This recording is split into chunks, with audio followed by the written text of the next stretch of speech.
கன்னியாகுமரி மாவட்டத்தில் ஆகஸ்ட் 15ஆம் தேதி முதல் இருசக்கர வாகனத்தில் பின்புறம் இருப்பவர்களும் கட்டாயம் ஹெல்மெட் அணிய வேண்டும் என்று மாவட்ட காவல்துறை கண்காணிப்பாளர் ஸ்டாலின் அறிவுறுத்தியிருந்தாலும் அது குறித்து போக்குவரத்து காவல்துறை ஆய்வாளர் அருண் விழிப்புணர்வு காணொலி தற்சமயம் வைரலாகி வருகிறது.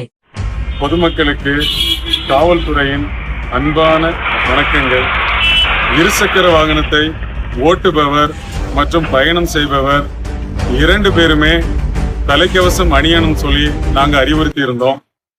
நமது மாவட்டத்தில் இருசக்கர வாகன விபத்தில் ஏற்படும் உயிரிழப்புகள் தலையில அடிபடுறதுனால மட்டும்தான் ஏற்படுது.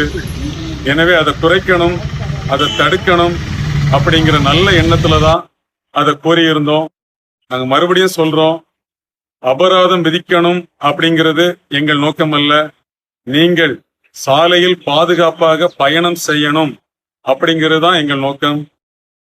பொதுமக்கள் காவல்துறையின் அறிவுறுத்தல்களை கடைபிடிக்குமாறு அன்புடன் கேட்டுக்கொள்கிறோம். நன்றி.